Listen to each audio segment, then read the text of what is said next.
Bonjour à tous, vous êtes bien sur la chaîne de Lueur Mental Care. Je m'appelle Mélanie et je suis en compagnie de Claudie. Et aujourd'hui, nous allons parler des TCA.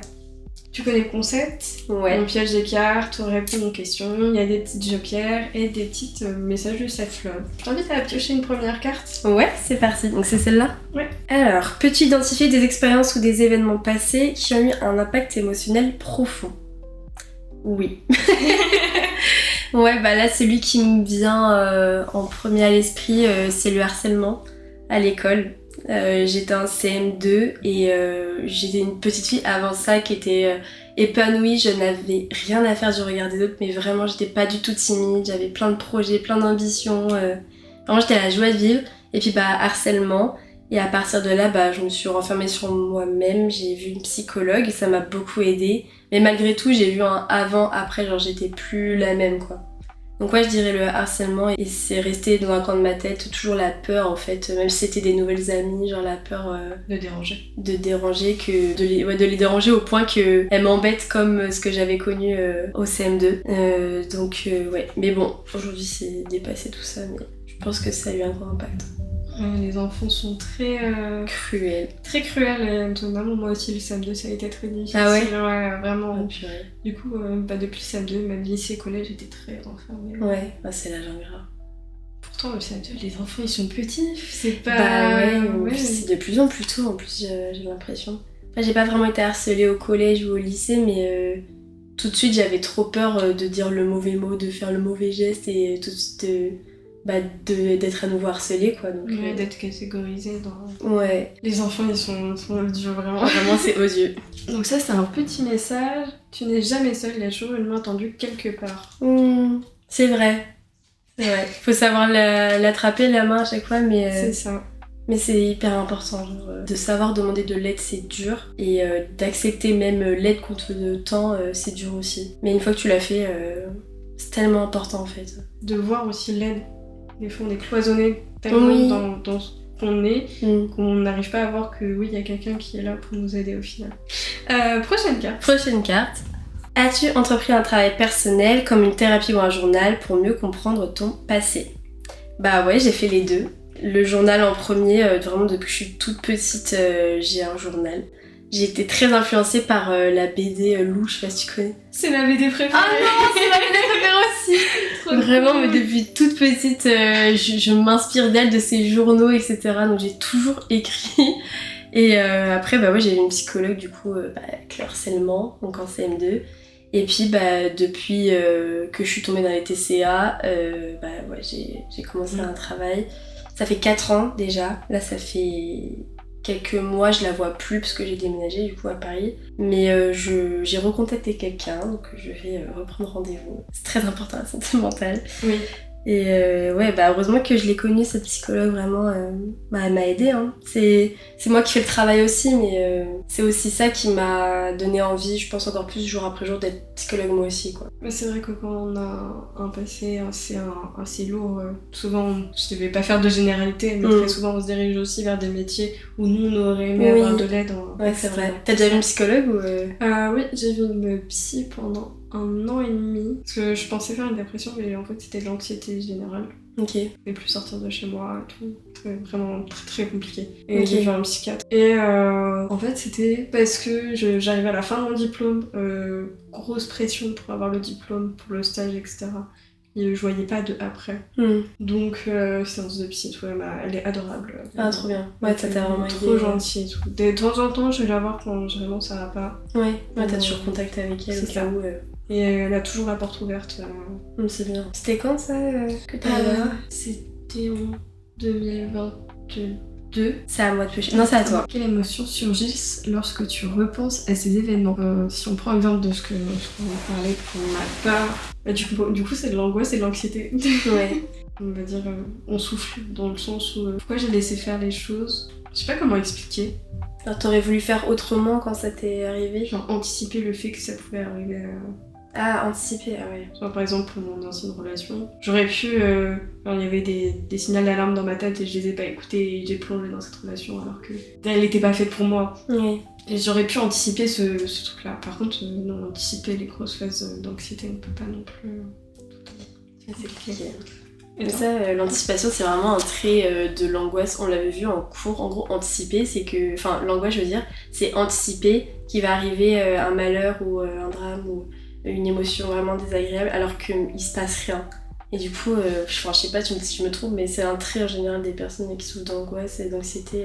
C'est tout le temps anticiper le pire alors que rien peut... Enfin, il y a des choses qui peuvent pas se passer, quoi, mais t'anticipes quand même. Du coup, et toi? Et moi, c'était quoi déjà? Ah oui, les émotions. Bah moi je pense qu'il y a eu plusieurs phases parce que j'ai suivi ce qu'on appelle le trouble du stress post-traumatique. Donc vu que mon état était engagé, mon anxiété vitale était engagée, c'est ça. J'ai oublié genre cette partie de l'hospitalisation où vraiment j'ai failli y passer.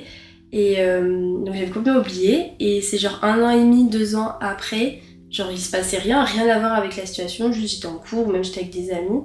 Et sans que je le contrôle, il y a des flashs qui me revenaient, des flashbacks qui me revenaient, des cauchemars ou des moments très précis, des éléments très précis de l'hospitalisation, genre ça peut être des odeurs, des images, des gens, juste ou rien, genre juste j'ai des moments de l'hospitalisation qui me reviennent et c'est très désagréable parce que bah je le contrôle pas quoi.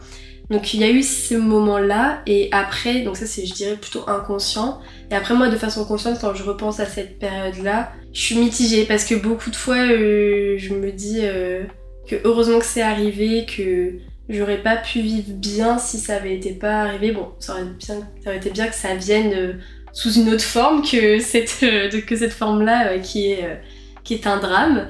Mais au moins ça m'a permis de faire un gros travail sur moi, de remettre un peu carte sur table toute la place dans la famille, la place que chacun occupe. On a fait une thérapie familiale 2 fois. Ça, c'est top. Ça, c'est vraiment top, ça a vraiment fait du bien à tout le monde. Forcément, ça a été ma maladie, l'élément déclenchant, mais en fait, on parle pas du tout forcément de ça. En fait, il y a tout le monde qui a un peu son grain de sel à mettre dans la thérapie, dans le contenu de la thérapie. Donc quand j'y repense, je me dis, c'est vrai que c'était pas un bon moment. Ça a été très compliqué, ce serait mentir de dire que c'était super chouette. Mais aujourd'hui, je suis contente en fait de tout le parcours que j'ai fait et surtout d'apporter aujourd'hui genre mon aide aux autres. Voilà, en allant dans les écoles, en faisant des sortes de groupes de parole, en allant rendre visite aux filles, parce que je dis les filles parce qu'il y a que des filles que j'ai vues qui souffraient de ça à l'hôpital. Et puis forcément faire mon métier quoi. Donc ça c'est vraiment genre chouette. aujourd'hui, j'entends vraiment que du positif, genre vraiment. En vrai, c'est chouette que t'as transformé, enfin on va dire, t'as eu tout le cheminement. Ouais. Et tu t'es dit, là, je pense que tu te dis, c'est le moment aussi de moi apporter un peu mon aide aux autres. C'est trop chouette. Tu fais partie aussi d'une association Ouais, c'est ça. Alors aujourd'hui, je suis moins active dans cette association, donc je recherche une sur Paris, parce que c'était à Rochefort, donc là où je suis, et à Poitiers. Mais oui, ça s'appelle la SAB, donc Solidarité Anorexie Boulimie. Il y en a dans plein de régions de la France, mais pas Paris. et donc voilà, c'est de l'écoute, il y a des visios tous les mois, il y a des rencontres en présentiel tous les mois. Et il y a un groupe WhatsApp où tout le monde échange des articles, des émissions, ou juste son témoignage, ou juste comment vous allez. Enfin, ouais, c'est vraiment du soutien. Et moi, j'y ai jamais été en tant que patiente. Alors, quand je suis rentrée dans l'association, forcément, j'ai évoqué mon parcours et pourquoi je suis intéressée par cette association. Mais j'y suis allée en tant que bénévole, aidante les parents, les patients, etc. C'est une très chouette association, vraiment plein de bienveillance, d'amour, de soutien, c'est hyper important. C'est trop cool qu'il y ait des associations comme ça. Et c'est pas assez connu, je pense. Non, c'est vrai. Et en fait, il y en a plein sur les TCA en général. Bon, là, même à Paris, hein, mais dans toute la France. Il y en a tellement, mais c'est vrai qu'elles sont pas très connues. Et le livre, ça a été l'occasion de partager mon livre. Je sais que eux, ça va les intéresser. Je sais que ça va être des potentiels acheteurs. Mais aussi pour les aider, quoi. Et puis, c'est cool de voir qu'il y en a plein, en fait. Enfin, malheureusement, il y en a plein, parce qu'il y a besoin. Mais heureusement qu'elles existent, quoi. C'est encore un petit message. Les petites victoires méritent de grandes célébrations. Là, ça me fait penser dans mon parcours vers la guérison par rapport au repas, genre des petites victoires comme ça. En fait, il y a une période où justement, j'aimais pas qu'on me félicite genre parce que j'avais fini mon assiette ou parce que j'avais pris un bout de chocolat. Genre, je voulais pas qu'on me félicite parce que je voulais que ça devienne normal. Et quelqu'un de normal qui souffre pas de cette maladie, tu le félicites pas pour des choses comme ça.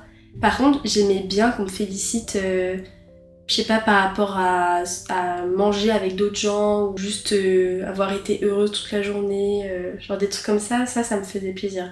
Après, aujourd'hui, j'apprécie un peu plus ce genre de victoire, j'ai moins honte, je ressens moins de culpabilité, ça c'est le symptôme. Genre j'ai moins le symptôme de culpabilité où, je sais pas moi, mes proches ils vont me voir manger une pizza, je me souviens à mon anniversaire, j'ai mangé une pizza, et là par contre ils m'ont félicité et là j'étais contente, j'étais pas à leur hurler dessus mais pourquoi vous me dites bravo, c'est qu'une pizza, une personne normale vous me dites pas ça.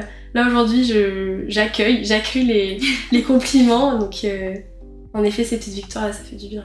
Bon, totalement ta vision des choses. Hein. Ouais, enfin t'as très bien résumé la chose au final. ouais. J'en pioche une? Oui. Si tu devais donner un conseil à quelqu'un qui traverse une situation similaire, quel serait-il? Alors là, sans hésiter, c'est de... justement, on en parlait au début, c'est de demander de l'aide. Ou d'accepter l'aide. C'est tellement important. Genre, moi, c'est vraiment un truc... Enfin, l'anorexie mentale, c'est très sournois. Genre, c'est silencieux, c'est mesquin. Et en fait, ça arrivait à mes 18 ans, donc en août. Et de août jusqu'à janvier, je l'ai caché. J'ai réussi à le cacher. Et ma famille me disait après coup, on avait bien vu que t'étais bizarre, que t'avais changé de comportement, que ça se voyait dans tes affects, etc. Mais jamais on se serait douté que t'allais tomber là-dedans. Et en fait, eux, voilà, ils ont eu un travail à faire là-dessus, ils avaient une certaine culpabilité, on aurait dû le voir, on aurait dû tendre la main plus tôt. Mais en fait, c'est pas de leur faute, ils sont juste victimes de l'anorexie mentale aussi. C'est tellement... c'est sournois, genre, c'est une menteuse, cette maladie, vraiment. Et moi, à l'époque, j'étais pas assez forte pour demander de l'aide. Mais ce qui est sûr, c'est que si tout de suite, j'avais demandé de l'aide, je serais pas allée aussi loin dans l'engrenage. Je pense pas que je serais tombée aussi loin. Donc ouais, le conseil que je donnerais, c'est que dès que les gens ils se sentent bizarres, que ça prend tellement de place dans leur vie, dans leur tête, au point de changer leurs habitudes, là c'est qu'il y a un problème. Et donc tout de suite, ça doit être une alarme pour justement aller demander de l'aide et surtout pas en avoir peur. Alors ça, vraiment, ça peut être la faute aussi aux stéréotypes, à la méconnaissance du sujet, ou peur de se faire renvoyer balader. Mais ne pas avoir peur d'en parler, quoi. Trouver des gens de confiance, des amis, Enfin, c'est bateau, mais c'est vrai, c'est important, quoi. Les amis, la famille, même, je sais pas moi, des profs, ou des gens de confiance, quoi. Donc ouais, je dirais demander de l'aide. Voilà. Je suis d'accord aussi. Alors, comment réagis-tu quand quelqu'un stigmatise ce que tu as vécu ou vis, et comment y réponds-tu? C'est trop dur. Je pense qu'aujourd'hui encore, j'ai du mal à y répondre. Enfin, c'est comme dans une dispute quand on était petit, tu te dis « Ah, j'aurais dû dire ça, pourquoi j'ai pas dit ça ?» C'est un peu pareil, j'ai du mal au tac à répondre aux gens. Parce que même sur le moment, j'ai été face à des professionnels qui stigmatisaient complètement, enfin qui ne connaissaient pas du tout la maladie. J'en parle dans le livre justement de ce moment où il y a 2 psychiatres qui me disent ça va, t'es pas trop maigre, quand on aura marre de faire des malaises, peut-être que tu te remettras à manger, puis qui me parlaient de nourriture, mais je comprends pas, c'est super bon ça. Enfin bref, qui comprenaient rien du tout, et alors là je leur ai rien répondu, hein, j'étais juste de marbre et je savais pas quoi dire. Après, plus récemment, étant sortie de tout ça, de tous ces schémas, de toutes ces croyances, etc.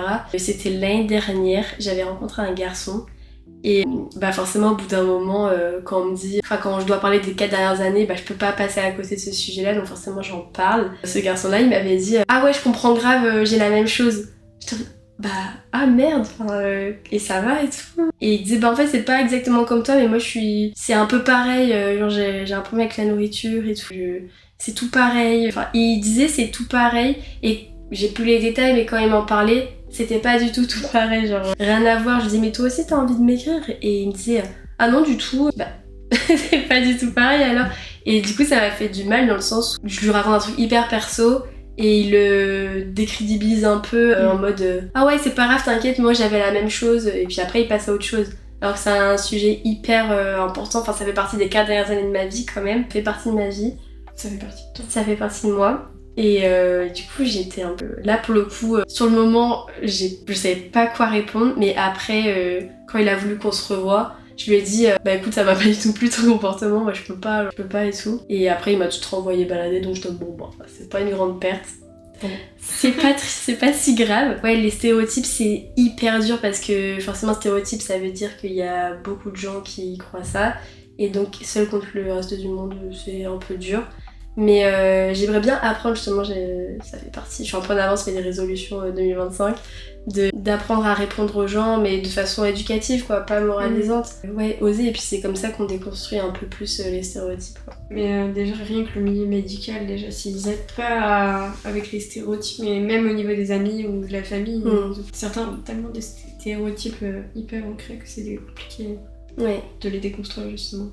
Mais surtout cette maladie, parce que franchement, n'importe qui tape anorexie mentale sur internet, tu vas dans les photos, tu sais, t'as les schémas, les espèces de dessins. Alors c'est beau, je pense c'est d'une bonne intention, mais tu vois que la fille hyper maigre qui se regarde dans un miroir et en fait qui est pas maigre. Ça, genre c'est... La dysmorphophobie, ouais. Donc ça peut en faire partie, mais il y a pas tout le monde qui a ça. Surtout ce qui m'énerve en fait, c'est que TCA égale maigre, alors que pas du tout. Genre TCA, ça se voit pas. Enfin, comme son nom l'indique, c'est mental en fait. Donc ça se voit pas. Et donc ça, c'est vraiment quelque chose qui m'énerve parce que justement, ça je l'ai senti aussi, les patientes, elles ont envie de correspondre aux stéréotypes. Elles se disent, je vais être prise au sérieux si je ressemble à leurs pensées, à leurs croyances qu'ils ont, les représentations qu'ils ont de l'anorexie mentale. Donc je vais être encore plus maigre que ce que j'avais prévu. Et du coup, forcément, cercle vicieux, ça alimente encore plus la maladie. Et c'est une catastrophe, genre tellement de gens, moi la première, on croit que pour avoir de l'aide, il faut être maigre. Et que c'est, surtout dans cette maladie-là, j'ai ces symptômes-là, mais si je suis pas maigre, ils vont pas me croire. Et ça, c'est vraiment un gros problème. C'est qu'en fait, les médecins aussi attendent d'être au pas de la mort pour avoir de l'aide quoi. Ils me l'ont dit tellement de fois aussi, mais ça c'est pas leur faute, c'est faute de moyens je pense dans la société, on n'a pas assez d'argent pour accueillir les gens qui souffrent de cette maladie. Et en fait c'est la priorité aux plus mourants, ce qui malheureusement est très triste, c'est vraiment hyper triste. Mais c'est normal, mais c'est trop triste et c'est normal. C'est normal dans le sens où il y a des priorités, mais en fait qu'ils attendent que tu deviennes une priorité, c'est qu'ils attendent presque que tu meurs. Et ça, c'est un gros souci. Voilà. Donc les stéréotypes, il faut se battre surtout pour cette maladie-là. Genre. C'est pas parce qu'on souffre de TCA qu'on est maigre et qu'il faut être maigre pour avoir de l'aide. Plus tôt on prend le problème au sérieux, mieux c'est quoi. Comme ça, le parcours sera peut-être pas moins compliqué. Ouais, mais carrément. Je veux pas dire moins long parce qu'on ne peut pas définir une temporalité, mais... Moins compliqué, moins dangereux aussi, tout simplement. Comment vois-tu ton futur en intégrant la résilience et la paix avec toi-même ? Ça on en a parlé au début. Je fais des études je pense pour soigner les autres et aussi pour me soigner moi. J'intègre vraiment la résilience à travers ça et à travers toutes les interventions, tous les petits projets que j'ai en allant dans les écoles, les hôpitaux, etc. L'association, le livre. Dans le sens où j'ai pas envie de blâmer genre la société, les professionnels. Bon, je l'ai un peu fait là dans la vidéo, mais je me dis ça sert à rien de les blâmer, de les moraliser, etc. Et donc je suis résiliente dans le sens où j'ai envie de les éduquer parce que tant qu'on vit pas, en fait, forcément on peut pas comprendre et eux-mêmes sont victimes des stéréotypes et ça doit leur faire défaut dans leur métier. Et donc j'ai envie d'apporter mon aide dans ce sens-là, de leur apprendre des choses qu'ils ne connaissent pas. Après ça c'est leur travail de se mettre dans la position de je ne sais pas et c'est le patient qui a raison, ça c'est la règle d'or des psychologues, c'est d'accepter de ne pas savoir et que c'est le patient qui détient tout le savoir. Donc les médecins devraient un peu plus être dans cette position-là. Ouais c'est ça, je suis résiliente parce que j'en ai beaucoup voulu, tout ce domaine médical, tous les professionnels, les médecins, les psychiatres. S'ils savent pas, ils vont pas l'inventer, donc j'ai l'impression d'être un peu missionnée de leur apprendre des choses en tant que patiente justement. Mais c'est une bonne démarche aussi. Et est-ce que t'as vu d'autres personnes aussi comme toi dans ton cas qui missionnent entre guillemets Alors dans mon association, j'ai été avec une jeune fille qui s'appelle Manon des gros bisous, et qui est très bienveillante, très posée et qui justement elle aussi était là. Alors je sais pas trop si elle était là au début en tant que patiente ou pas, mais en tout cas elle est vite devenue quelqu'un de aidant dans l'association et j'ai l'impression que ça la soignait elle aussi, en fait ça nous soigne mutuellement quoi, donc ça c'est top. Donc ouais je pense qu'elle pourrait être un peu dans cette attitude là face au domaine médical. C'est chouette. Ouais, c'est trop chouette. C'est trop bien. Question suivante. Alors, as-tu conscience de comportements ou de schémas répétitifs qui pourraient être liés à ton enfance? Moi, j'en ai parlé au début, du coup, du harcèlement. Et qu'en effet, j'avais peur que ça se répète, quoi. Aujourd'hui, c'est pas tant quelque chose là qui me freine dans mon parcours, que ce soit pour la guérison de la maladie ou juste mon parcours étudiant. J'ai l'impression d'avoir dépassé ça. Mais ce qui est sûr, c'est qu'avant de voir une psychologue, j'aurais pas pu le dépasser. Genre vraiment, je pense que ça aurait été quelque chose qui m'aurait suivi toute ma vie, quoi. Ok. Comme quoi, c'est hyper important. Enfin, c'est triste hein, que juste 2-3 filles qui t'embêtent à l'école, ça te pourrisse la vie à ce point, mais... C'est là où tu te construis en fait l'enfance. Donc, bah, si t'arrives pendant l'enfance, ça se répète quand t'es adulte. Complètement. Après, au niveau de mon enfance, j'ai une enfance très, très joyeuse. Hein, des choses qui se sont arrivées dans la famille, entre frères et sœurs, etc. Mais... justement, la thérapie familiale m'a beaucoup aidé sur ça. Donc, comme quoi, je fais grave de la promo pour les psychologues. Là. Allez voir quelqu'un pour gérer vos traumas d'enfance. Mais c'est tellement important et ça aide tellement vraiment. Moi, mes traumas d'enfance, ils sont pas partis, hein, ils sont toujours là, mais juste je les ai dépassés, quoi, je les ai acceptés et maintenant je fais avec. Le but, c'est pas de les oublier ou comme ça. Ouais, c'est vraiment de l'accepter en tant qu'adulte. Ok. Qu'est-ce qu'on fait et les incorporer finalement un peu. Ouais, moi c'est ça, c'est le verbaliser quoi, c'est le conscientiser.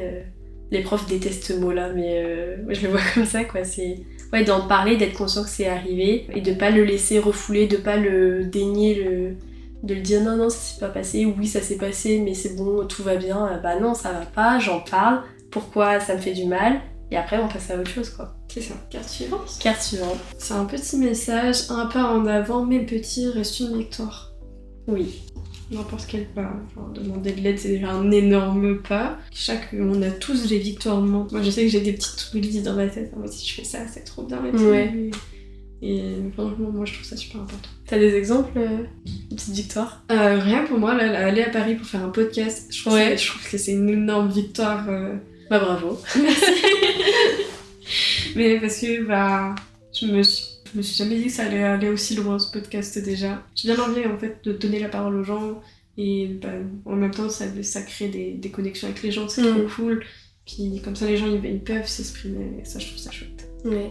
C'est trop cool parce que ce que tu redoutais un peu, aujourd'hui t'as envie de le continuer encore plus quoi. Oui. Finalement une fois que tu le dépasses, ça donne encore plus envie quoi. C'est ça.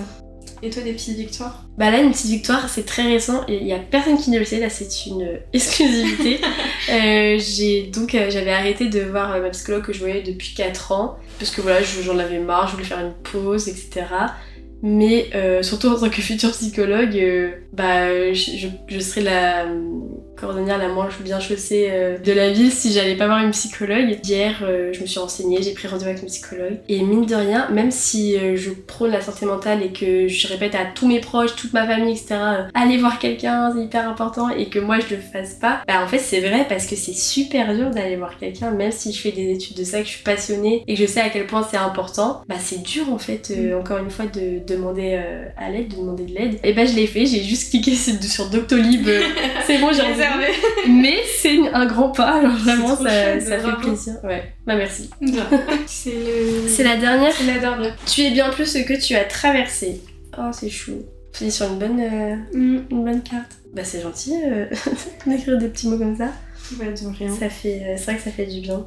Ça me fait penser, tu sais, les petits cadeaux où tu mets plein de petits mots doux, puis tu les mets dans une jarre et après tu l'offres à quelqu'un. C'est trop chou. J'aime bien déjà que les questions sont pas être lourdes, alors avoir des petits messages, ça fait plaisir. Ça fait plaisir. Et j'en profite du coup pour parler de ton livre. Oui. Parce que Claudie a écrit un livre sur son histoire qui est incroyable. J'en ai versé des larmes. Vraiment, il est incroyable, lisez-le. Ça raconte tout son parcours avec son point de vue, ses victoires, parce qu'il y a des victoires, ses déceptions, on va dire, dans le milieu médical, etc.